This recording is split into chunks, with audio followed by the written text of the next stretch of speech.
বিশ্বনন্দিত হাফেজ সালেহ আহমদ তাকরিম তাম বিশ্বকে হার মানায় দিয়েছে, তাক লাগিয়ে দিয়েছে।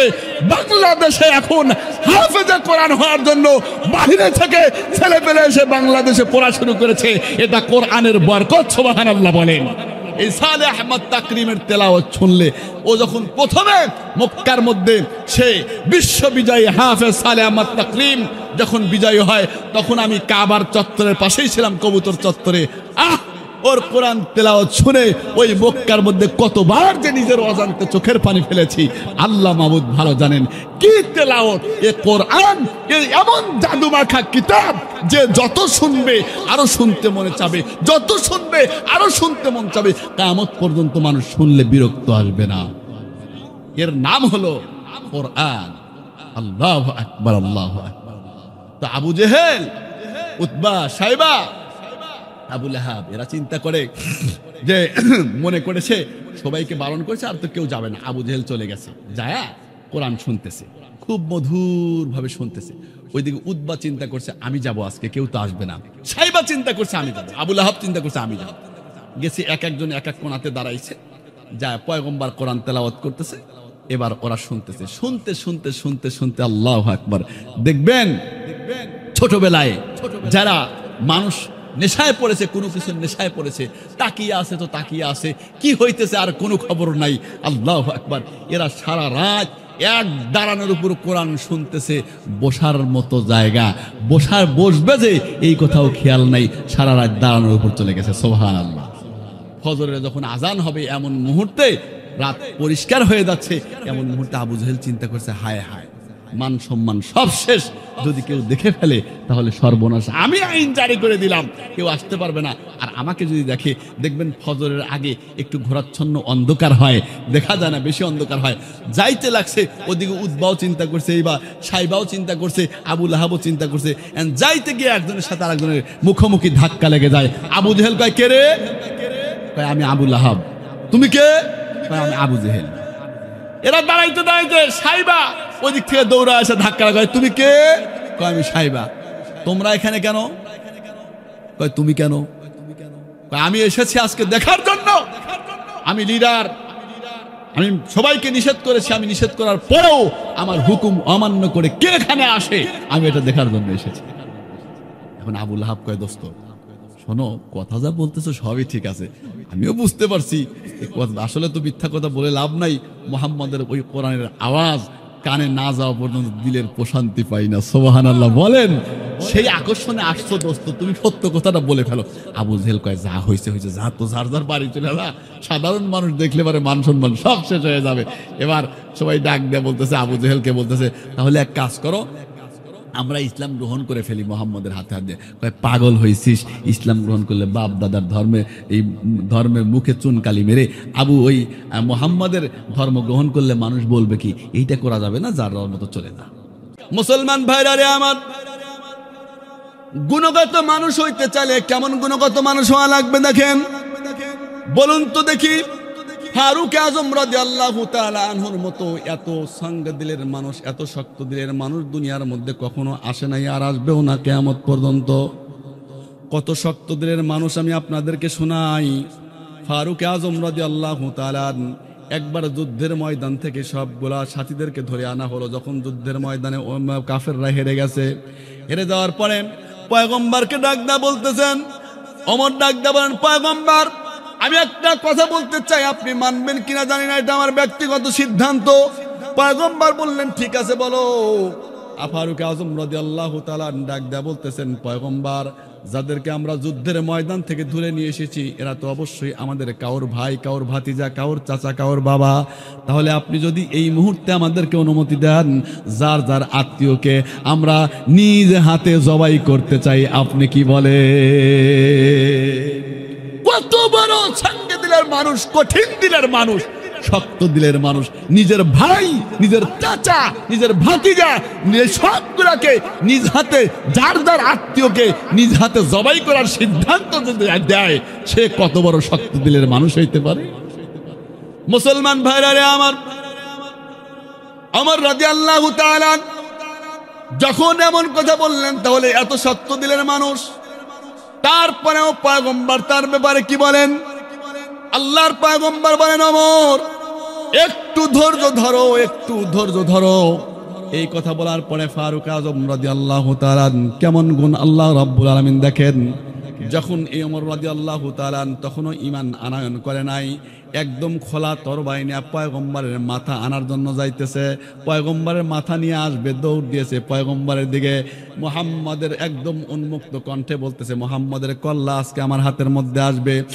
দৌড় মক্কা শহরের মধ্যে এমন মুহূর্তে ডাক দে বলে, একজন ডাক দে বলতেছে, ওমর কোথায় যাও? বলতেছে, আব্দুল্লাহর ছেলে মুহাম্মাদের ওই মাথা আজকে আমি ওমরের হাতের মধ্যে আসবে, আমি ওর ধর থেকে মাথাটা আলাদা করে দিতে চাই। এখন ওই ব্যক্তি বলে, ওমর তুমি তো যাইতেছো, তোমার ঘরের খবর কি পাইছো? তোমার ঘরের কি অবস্থা? কয় কেন, কি হয়েছে? আমি ওমর থাকতে আবার আমার ঘরের খবর নিতে হবে? তো বলছে, হ্যাঁ তোমার ঘরের খবর নিছো? তো বলছে, না। তোমার বোন ভগ্নিপতি সবাই তো মোহাম্মদের ধর্ম গ্রহণ করেছে। সুবহানাল্লাহ বলেন, আল্লাহু আকবার। তাই নাকি? তাহলে মোহাম্মদের কাল্লা পরে নেব, আগে বোন ভগ্নিপতির কাল্লা নিয়ে আসে। মুসলমান ভাইরা রে আমার, আল্লাহ যদি দিন দেয়, দেখেন কি অবস্থায় দেয়। নিজের বাড়ির দিকে দৌড়াইলেন, দৌড়ানোর পরে দরজা লাগানো আছে, দরজার বাহির থেকে কেমন যেন কোরআনের আওয়াজ আসে, গুনগুন গুনগুন করে আওয়াজ আসতেছে। এ তো যে কোনো আওয়াজ না, কিসের আওয়াজ? ধরে বলেন, হাদা কোরআনুল কারীম। আল্লাহু আকবার বলেন। এই কোরআনের আওয়াজ এমন, পয়গম্বর যখন এই কোরআনের আওয়াজ শোনায়, আবু জেহেল, উতবা, সাইবা সবাই ডাক দেয়, বলে, এ মুহাম্মদ তুমি এই কোরআনের কথা দাওয়াত দিতে পারবা না, এই কোরআন শোনাইতে পারবা না। আল্লাহর পয়গম্বর ডাক দেয়, বলল, দেখো আমি তো আমার কথা বলি না, এই কথাগুলো আল্লাহর। আল্লাহ বলেন, মা ইয়ানতিকু আনিল হাওয়া ইন হুয়া ইল্লা ওয়াহয়ুন ইউহা। মুহাম্মদ হারগিজ না গুপ্তা, তা না গুপ্তা জিবরাইল। মুহাম্মদ হারগিজ না গুপ্তা, তা না গুপ্তা জিবরাইল। জিবরাইল হারগিজ না গুপ্তা, তা না গুপ্তা রব্বুল জলিল। আল্লাহর পয়গম্বর ডাক দা বলে, দেখো আমি তো আমার ব্যক্তিগত কোনো কথা বলি না, আমি আমার পার্সোনাল কোনো কথা বলি না। তারপরেও কাফেররা ডাক দে বলল, মুহাম্মদ এমন কথা তুমি বলবা না, খবরদার, আমরা কিন্তু সহ্য করতে পারবো না। পয়গম্বর উনি তো ওনার থেকে কথা বলেন না। আল্লাহর পয়গম্বর ডাক দে বললেন, ঠিক আছে এইবার আমি আর পড়বো না। আবু জেহেল, উতবা, সাইবা সবাই চিন্তা করলো, সবাই বড় বড় নেতা চিন্তা করলো, শোনো মুহাম্মদকে যেহেতু বারণ করা যাইতেছে না, একটা কাজ করি, বলে কি আমরা মক্কার মানুষদেরকে ডাক দে বলি, কেউ যেন ওই মুহাম্মদের কোরআন শোনার জন্য না যায়, কারণ ও একটা বিশ্ব জাদুকর। ও যখন ওর সামনে যায়, এ তো কোরআন পড়া নয়, ও কি যেন বলে, জাদু করার কারণে মানুষ ওর দিকে আকৃষ্ট হয়। নাউজুবিল্লাহ। সবগুলা নেতাদেরকে ডাক দে বলল, তোমরা কেউ সামনের দিকে যাইতে পারবা না। ঠিক আছে, সবগুলা নেতাকে না করে দিল, বারণ করে দিল। কিন্তু রাত্রি যখন গভীর হয়, আবু জেহেল নিজেই চিন্তা করছে, লিডার তো নিজেই চিন্তা করতে, তার ভাল লাগে না। দিনে কি যেন শুনলাম, মুহাম্মদের মুখে কি যেন শুনলাম, খুদ সাহিবুল কোরআন নবী মুহাম্মদুর রাসূলুল্লাহ সাল্লাল্লাহু আলাইহি ওয়াসাল্লাম, আল্লাহ যার উপর কোরআন নাযিল করেছেন, ওই জবান দিয়ে কোরআন বের হয়, কি মধুর মতো লাগতে পারে। আবু জেহেল সহ্য করতে পারে না। এবার চিন্তা করে, সবাইকে তো বারণ করেছে, আর কেউ তো যাবে না, আজকে এই মুহূর্তে আমি যাব, মুহাম্মাদের বাসার পাশে যাব। আবু জেহেল আর মুহাম্মদ তার বাড়িতে পাশাপাশি, যে যারা হজ করছেন তারা দেখছেন। আল্লাহু আকবার। যাব আমি মজা করে সারা রাত দাঁড়া দাঁড়া কোরআনুল কারীম তেলাওয়াত শুনবো। আল্লাহু আকবার। জোরে বলেন, জোরে বলেন আল্লাহু আকবার। দেখেন না, এই দুনিয়ার মধ্যে হুজুর বিরোধী মানুষ পাওয়া যায়, কোরআন বিরোধী মানুষ পাওয়া যায়, হাদিস বিরোধী মানুষ পাওয়া যায়, কিন্তু যতই বিরোধিতা করুক না কেন, ও যতই বিরোধিতা করুক না কেন, মূলে এসে ঠিক যখন একদম মোড়ে সোজা হয়ে খাটনির উপর শয়, তখন ওই মোল্লা ছাড়া আর কাউর কাজ থাকে না। তখন ঠিকই দরকার হয়, তখন অন্য কিছু দরকার হয় না, তখন ওই মোল্লাকেই দরকার হয়। দেখবেন তাছাড়া দুনিয়ার মধ্যে সবচেয়ে অবহেলিত, সবচেয়ে একদম নির্যাতিত হলো, বর্তমান যুগে সবচেয়ে নির্যাতিত অবহেলিত হলো ইমাম সাহেব। কোনো মর্যাদা নাই, মুখে মুখে বলে ভাই কি হুজুর ইমাম মানুষ, আপনাদের মর্যাদা সবচেয়ে বেশি, আপনার নেতা, ইমাম মানে নেতা। কিন্তু যখন আপনার মেম্বারে বসে কথা বলতে থাকে, তখন এই সাইডে এক ধাক্কা, ওই সাইডে এক ধাক্কা, হুজুর আপনি এমন কথা বলতে পারবেন না, হুজুর আপনি এমন কথা বলতে পারবেন না। না, আল্লাহ তাআলা, হে মুসলমান, আপনার যদি দিল সোজা থাকে তাহলে কোরআন এবং হাদিসের কথা হবে। কিসের কথা হবে? কোরআন হাদিসের বাইরে কোনো কথা হবে না। আপনি কেন লোকমা দিবেন? আপনি কেন কথা বলবেন? কোরআন হাদিসের কথা হবে, হয়ে যাক, সমস্যা। মুসলমান ভাইরা রে আমার, আবু জেহেল চিন্তা করে কেউ তো নাই, আজকে যাব, একদম মজা করে কোরআন যায়। আবু জেহেল গেছে, যাওয়ার পরে এক সাইডে দাঁড়াইছে, আর পয়গম্বর কোরআন পড়তেছে, তো এত মজা লাগতেছে। আবু জেহেল চিন্তা করতেছে, যাক।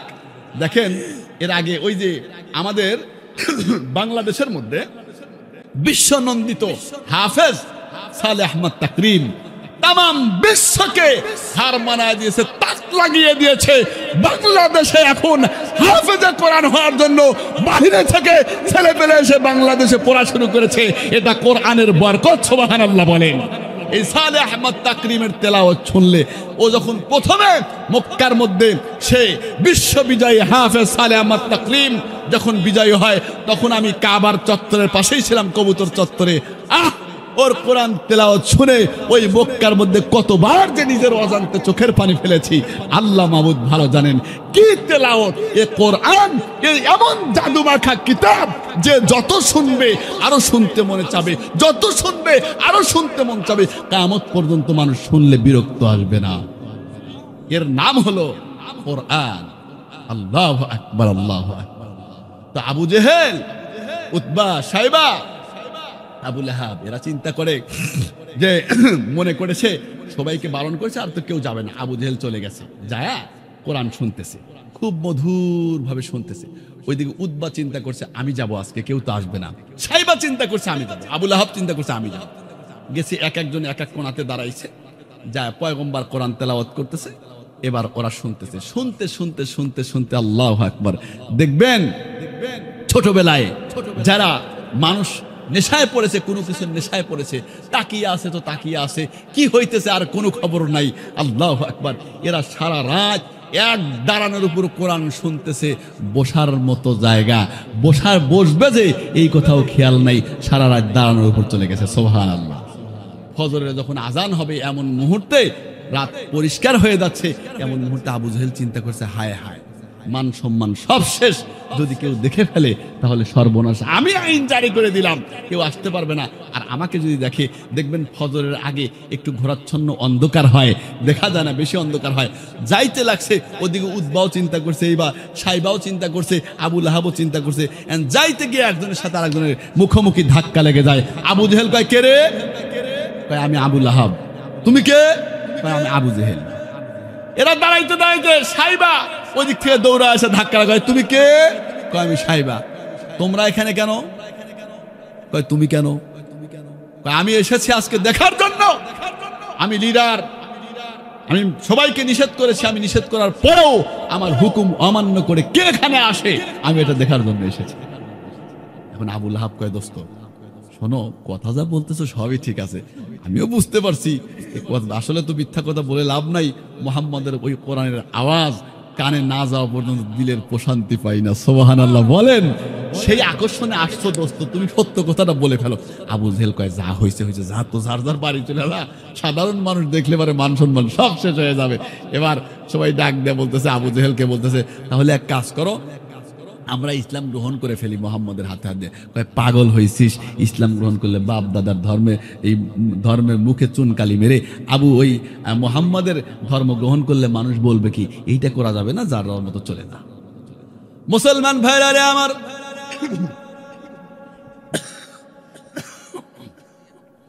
যেই কথা বলতেছিলাম, আল্লাহর পয়গম্বর নবী মুহাম্মদুর রাসূলুল্লাহ সাল্লাল্লাহু আলাইহি ওয়াসাল্লাম যখন কোরআন তেলাওয়াত শুরু করে দেয়, আবু জেহেল, উতবা সবাই দাঁড়িয়ে থাকে। দাঁড়ায় কোরআন তেলাওয়াত শুনতে থাকে, কিন্তু ওর মধুর কণ্ঠে তেলাওয়াত শুনতে শুনতে ফজর হয়ে যায়। যদি কোরআনুল কারীমের তেলাওয়াত আপনাদেরকেও শোনানো যায়, আলহামদুলিল্লাহ, শুনতে শুনতে ফজর হয়ে যাবে না, কিয়ামত পর্যন্ত শুনলেও আপনারা কোরআনের মজা ছাড়তে পারবেন না।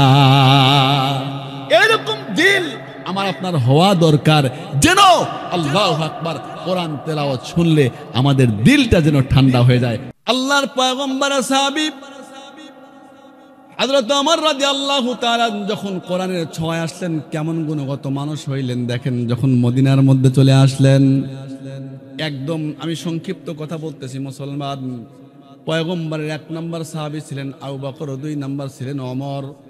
এই 2 নম্বর সাহাবী, আল্লাহু আকবার, যখন আবু বকর রাদিয়াল্লাহু তাআলা মারা গেলেন, মারা যাওয়ার পরে 2 নম্বর সাহাবী ফারুক আজম রাদিয়াল্লাহু তাআলা উনি হলেন, আল্লাহু আকবার, যখন উনি জানতে পারলেন যে আবু বকরের পরে আমার উপর নেতৃত্ব আসতেছে, অর্ধ জাহানের বাদশা হবেন, এইটা জানার পরে ওমর রাদিয়াল্লাহু তাআলা নিজ ঘরের মধ্যে গিয়া দরজা দিয়া নিজের ঘরের মধ্যে বসে বসে কান্না শুরু করে দিলেন। মদিনার সমস্ত সাহাবা একরাম রাদিয়াল্লাহু তাআলা ফারুক আজম রাদিয়াল্লাহু তাআলাকে খোঁজা শুরু করলেন, ওমর কই? আবু বকর মারা গেছে, এখন তো ওমর ছাড়া দায়িত্ব নেওয়ার মতো কেউ নাই। পয়গম্বরের ঘোষণা অনুযায়ী এখন ওমর দায়িত্ব পাবে। এই চিন্তা চেতনা করার কারণে সমস্ত মদিনার সাহাবা একরাম রাদিয়াল্লাহু তাআলা ওমর রাদিয়াল্লাহু তাআলাকে খোঁজা শুরু করলেন। ওনার বাড়ি পর্যন্ত গেলেন, গিয়া দেখলেন মদিনার মসজিদে নববীর পাশেই ওমর রাদিয়াল্লাহু তাআলা আনহুর বাড়ি ছিল, যখন যেই জায়গার মধ্যে এখনো লেখা আছে মসজিদে ওমর। ওই জায়গার মধ্যে গেলেন, যাওয়ার পরে দেখলেন ঘরের মধ্যে দরজা লাগানো, কিন্তু ঘরের মধ্যে থেকে কেমন যেন গুনগুন গুনগুন আওয়াজে কান্নার আওয়াজ আসে। দরজার বাহির থেকে যখন নক করলেন, দরজা খোলো। ওমর বললেন, কে গো তোমরা? বলতেছে, আমরা সমস্ত তোমার সাথীবর্গ এসেছি, মদিনার মানুষ। বলতেছে, তোমরা কি চাও? বলতেছে, শোনো, আবু বকর চলে গেছে দুনিয়া থেকে, এখন তো তোমার খলিফা হওয়ার পালা, এখন তো তুমি নেতৃত্ব দিবা, সুতরাং তোমাকে ছাড়া আমরা অন্য কাউকে দেখি না। ওমর রাদিয়াল্লাহু তাআলা ডাক দিয়ে বলে, ভাই, তোমাদের কাছে একটা কথা বলতে চাই, দেখো তোমরা আমাকে ক্ষমা করে দাও, আমি ওমর এই অর্ধজাহানের বাদশা হইতে রাজি নাই, আমি এই নেতৃত্ব বোঝা আমার মাথার উপর উঠাইতে চাই না। সবগুলা মদিনার মানুষ ডাক দা বলতেছে, ওমর কেন? ওমর ডাক দা বলে, তোমরা জানো না, যদি আমি নেতৃত্ব নেই, আমি নেতৃত্ব নেওয়ার পরে আমার দেশের মধ্যে যদি একটা কুকুরও না খেয়ে মারা যায়, তাহলে কিয়ামতের ময়দানে আল্লাহ তাআলা যদি কাঠগড়ায় দাঁড় করে আমাকে জিজ্ঞাসা করে, ওমর, তোমার দেশের মধ্যে একটা কুকুর না খেয়ে মারা গেল, কিন্তু বলো এর জবাবদিহিতা করে তুমি সামনের দিকে আগাও, তাহলে আমি ওমর জবাবদিহিতা করতে পারবো না, এই জন্য আমি নেতৃত্ব বোঝা মাথায় নেব না। ইনি হলেন ওমর। আল্লাহু আকবার। কোরআনের স্পর্শ আসার পরে দেখেন কি পরিবর্তন হয়। আর এখন আমাদের নেতারা কোনো নাই নেতৃত্ব নেওয়ার জন্য, নির্বাচন নাই, 3 বছর আগে থেকে দেখুন গাছে গাছে ঝুলে আছে, হাত উঠায় আছে না, গাছে গাছে হাত উঠায় ফেস্টুনে ঝুলে আছে। মুসলমান ভাইরা আমার, কিন্তু ওমরের উপর নেতৃত্ব দিতে চাইলে নিতে চায় না আল্লাহ। তারপরেও সবাই জোর করে ধরে নিয়ে এসে দিল। তার গুণ কেমন দেখেন। এইবার যখন নেতৃত্ব পাইল, তার একটাই চিন্তা চেতনা, আল্লাহ তোমার কাছে ক্ষমা চাই, কোন যেন ভুল হয়ে যায়। বলেন তো যে কি, যদি কোনো মানুষ নেতৃত্ব দিতে গিয়া ওমর রাদিয়াল্লাহু তাআলা আনহুর মতো দিলের মধ্যে ভয় থাকে, কবরের ভয়, বারবার জিজ্ঞাসা করে পয়গম্বর, আল্লাহু আকবার, পয়গম্বর তো জান্নাতি ঘোষণা করে গেছেন, ধরে বলেন ঠিক কিনা? তারপরেও জিজ্ঞাসা করে আমি জান্নাতে যাব না জাহান্নামে যাব। এই তো চিন্তা চেতনা নিয়ে মাথা খারাপ হয়ে যায়। যখন জান্নাতের চিন্তা আসে তখন হাসে, আবার যখন জাহান্নামের চিন্তা মাথার মধ্যে আসে তখন বসে বসে কাঁদে। ওমর রাদিয়াল্লাহু তাআলা ক্ষমতা পাওয়ার পরে প্রত্যেক দিন ঈশার নামাজ পড়ে মদিনার অলিতে গলিতে গিয়া ঘরে কে কোথায় আছে, না খেয়ে আছে, কার ঘরের মধ্যে খাদ্য নাই, কার অভাব আছে, কার ছোট সন্তান আছে খাবার দিতে পারে না। ঘুরতে ঘুরতে একদিন রাত্রিতে বের হইছে, একদম সীমান্ত এলাকায় চলে গেছে। যাওয়ার পরে দেখতেছে টিম টিম করে একটা বাতি জ্বলতেছে এক ঘরের মধ্যে, আর ভিতর থেকে দুটি বাচ্চা শুধু কান্নার আওয়াজ করতেছে, মাগো আমাকে খাবার দাও, আমাকে খাবার দাও, আমাকে খাবার দাও। এই কান্নার আওয়াজ শুনে ফারুক আজম রাদিয়াল্লাহু তাআলা সামনের দিকে আগাইলেন, গিয়া বাহির থেকে কান লাগাইলেন, আর কান্নার আওয়াজ শুনতেছে। ওই সন্তান দুটি মাকে ডাক দেয়া বলতেছে, মাগো তুমি না বললা চলো আমরা অমুসলিমদের দেশে থাকবো না, মুসলমানদের দেশে যাব, ওমর যেই এলাকা শাসন করে ওই ওমরের এলাকায় যাব। আমরা শুনেছি ওমরের এলাকায় কোনো কুকুরও না খেয়ে মারা যায় না। আজকে 3 দিন যাবত কোন ওমরের এলাকায় আসলা, এখন পর্যন্ত আমাদের মুখে খাবার দিতে পারলা না, এই এলাকার মধ্যে থাকবো না, চলো। এই কথা ওমর রাদিয়াল্লাহু তাআলা তার কানের মধ্যে যখন বাড়ি লেগেছে, আর ওই জায়গার মধ্যে দেরি করেন নাই, দৌড়িয়ে মদিনার বাইতুল মালের কাছে চলে এসেছেন। বাইতুল মালের দরজায় এসে দারোয়ানকে ডাক দেয়া বলতেছে, একটা বস্তার মধ্যে 4টা আটা ভরো, কিছু পাকা খেজুর দাও, কিছু সবজি দাও। এগুলা ভরতেছে। এই আওয়াজ পেয়ে 2জন কর্মচারী ঘুম থেকে উঠেছে, পিছনে দাঁড়িয়ে আছে। ওমর রাদিয়াল্লাহু তাআলা বস্তাটা মাথার উপর উঠাইবে, 2জন কর্মচারী ওমর রাদিয়াল্লাহু তাআলাকে ডাক দেয়া বলতেছেন, আমিরুল মুমিনিন মেহেরবানি করে এই বস্তাটা আমাদের মাথার মধ্যে উঠিয়ে দেন, কোন জায়গায় যাইতে হবে চলেন আপনার পিছনে পিছনে আমরা গিয়া নামায় দিয়ে আসবো। ওমর রাদিয়াল্লাহু তাআলাকে যখন এই কথা বলছে, ওমর মাথার উপর উঠাইতে দেয় না, না না না, আমি ওমরের দায়িত্ব এটা, কারণ কিয়ামতের ময়দানে যদি আল্লাহ তাআলা জিজ্ঞাসা করে আমাকে করবে তোমাকে করবে না, জিজ্ঞাসা করবে আমাকে তোমাকে করবে না। তারপরে কর্মচারীরা বলে, আমিরুল মুমিনিন যদি আপনি এই বস্তা আমাদের মাথার উপর না দেন তাহলে এই মুহূর্তে চাকরি রিজাইন দেব, আপনার চাকরি আমরা করব না, কারণ আমরা থাকতে আপনার মাথার উপর বোঝা বহন করবেন, আমাদের মতো কর্মচারীর দরকার নাই। ফারুক আজম রাদিয়াল্লাহু তাআলা চোখের পানি ছেড়ে দিয়ে ডাক দেয়া বলতেছে, শোনো, তোমাদের মাথার উপর আমি এই বোঝা দিতে পারি, আমার ছোট্ট একটা কথা আছে, যদি মেনে নিতে পারো। বলতেছে, আমিরুল মুমিনিন একটা কেন 10টা মানতে রাজি আছি। আমিরুল মুমিনিন ডাক দেয়া বলতেছে, শোনো, কিয়ামতের ময়দানে আমার একটা গুনার বোঝা হবে, ওই গুনার বোঝা যদি তোমরা মাথায় নিতে রাজি থাকো তাহলে আমি এই বস্তা তোমাদের মাথার উপরে দিতে রাজি আছি। আর কর্মচারী দয় কথা বলে না, এইবার আর কেউ কথা বলে না। আমিরুল মুমিনিন ডাক দেয়া বলে, শোনো, আমার মাথার উপর উঠা দাও তোমরা, আমি নিজে মাথায় করে নিয়ে যাব। নিজে মাথায় করে নিয়ে চলে গেলেন। যাওয়ার পরে ওই বাড়ির পাশে গিয়া দরজার মধ্যে নক করলেন, মাগো দরজা খোলো। ভিতর থেকে মহিলা আওয়াজ দেয়, না কে আবার মা বলছো? এমনি 2টা সন্তান আমাকে মা বলে বলে আমার দিলটা ঝাঁঝরা করে দিতেছে, আমি খানা দিতে পারি না, তুমি আবার কে আমাকে মা বলে ডাকতেছো? আমার রাদিয়াল্লাহু তাআলা ডাক দে বলে, মা আমার এই এলাকায় বাড়ি, মদিনার মধ্যে বাড়ি, আমি আসলাম আপনার বাসার পাশে আসলাম, শুনলাম আপনার বাচ্চাগুলো না খেয়ে কান্না করতেছে, এই জন্য আমি কিছু আটা দেওয়ার জন্য এসেছি, মেহেরবানি করে আমার আটাগুলা গ্রহণ করেন। মা দরজা খুলে দিল। খুলে দেওয়ার পরে ফারুক আজম রাদিয়াল্লাহু তাআলা ভিতরে চলে গেলেন।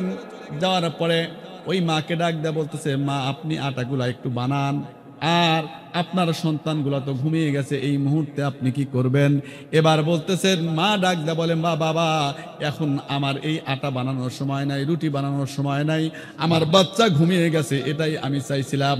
আর ঘুমানোর আগে ওই বাচ্চাদেরকে মা বুঝ দেওয়ার আগে এইবার ওই মা পাতিলের মধ্যে কিছু পাথরের কুচি নিয়ে পানি দিয়ে জাল করতেছে বাচ্চাদেরকে বোঝানোর জন্য, বাবা একটু দেরি করো, একটু ধৈর্য ধরো, এমন করতে করতে যেন বাচ্চাগুলা ঘুমায়া যায়।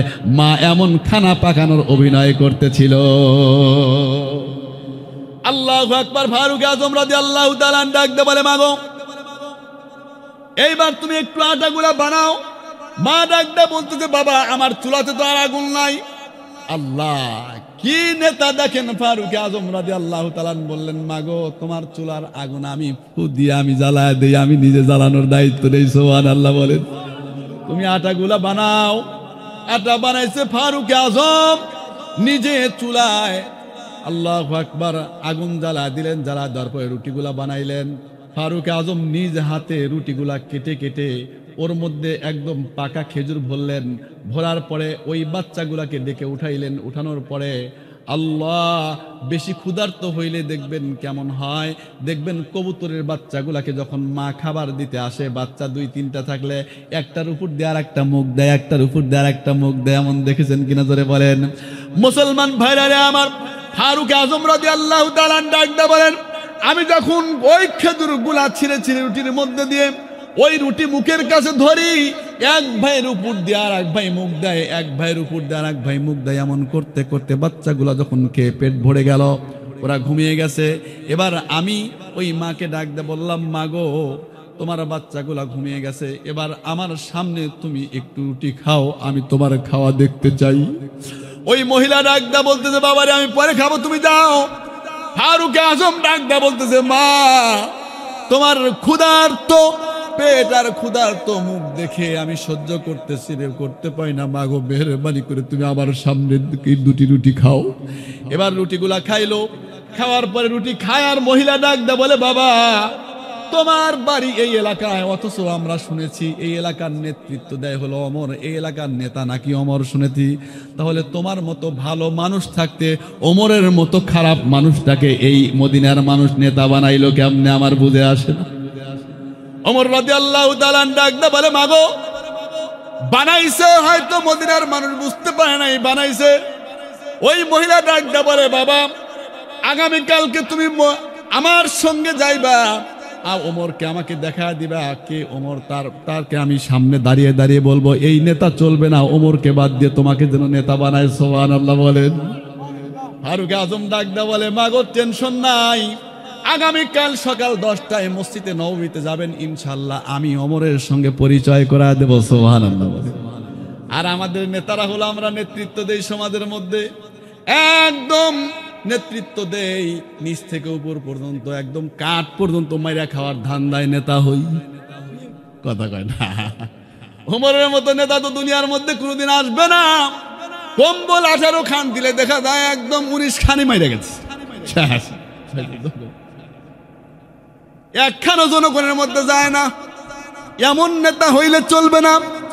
ওমরের মতো ভীতি যদি দিলের মধ্যে থাকে, তাহলে ওই নেতার দ্বারা সমাজ সংস্কার হওয়া সম্ভব, কথা বলেন ঠিক কিনা।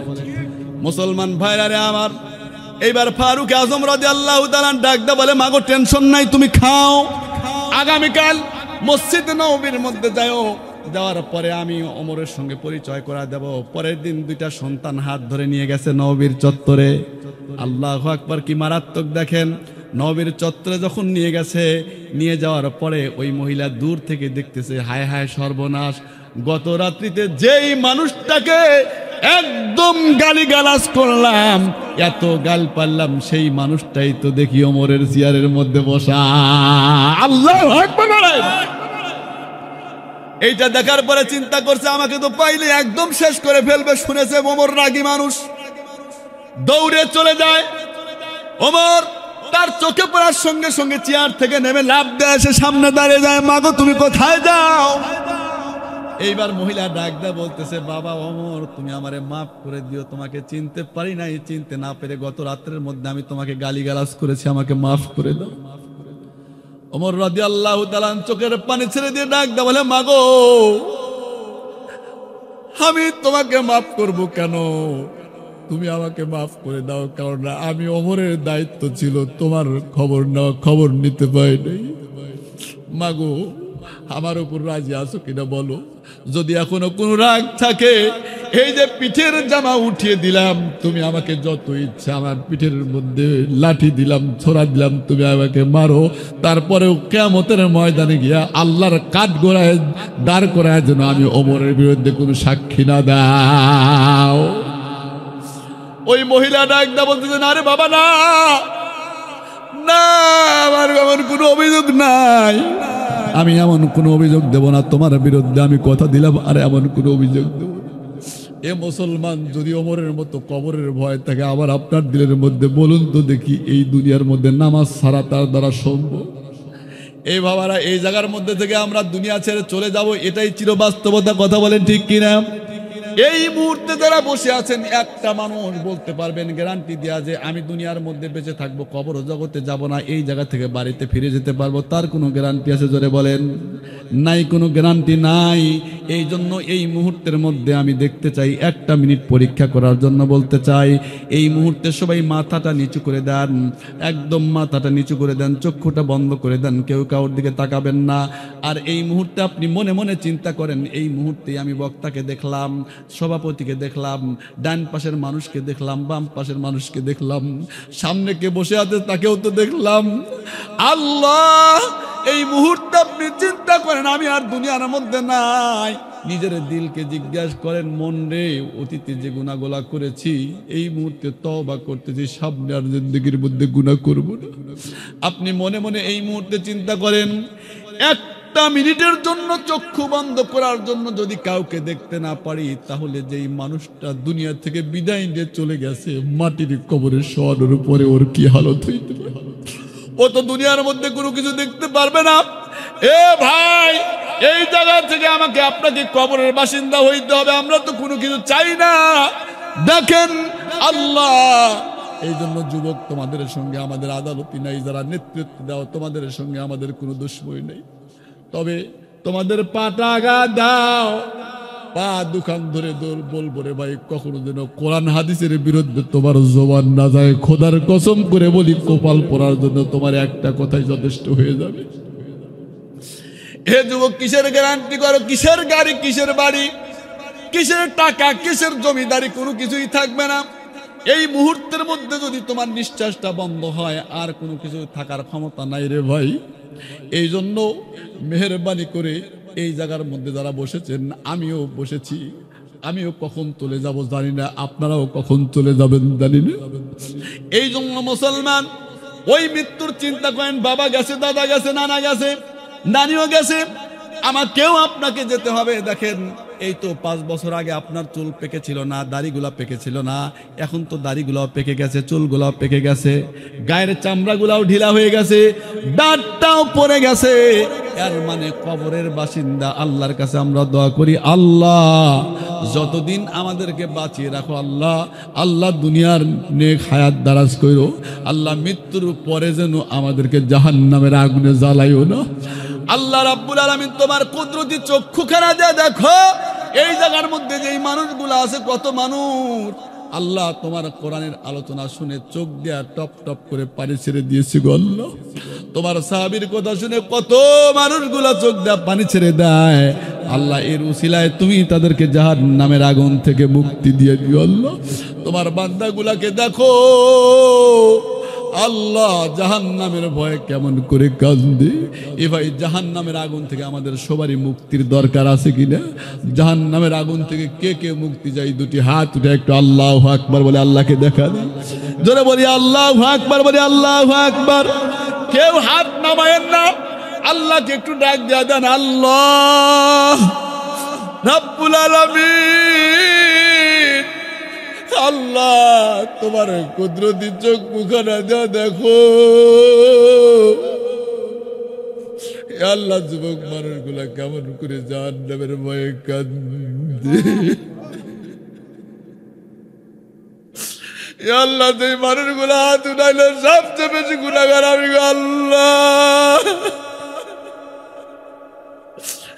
আল্লাহ, আমাদের জিন্দেগির মধ্যে যদি একটি মাহফিল কবুল না করে থাকো গো মাওলা, আল্লাহ আজকে মাহফিল উসিলায় আমাদের দোয়াকে কবুল করে নাও।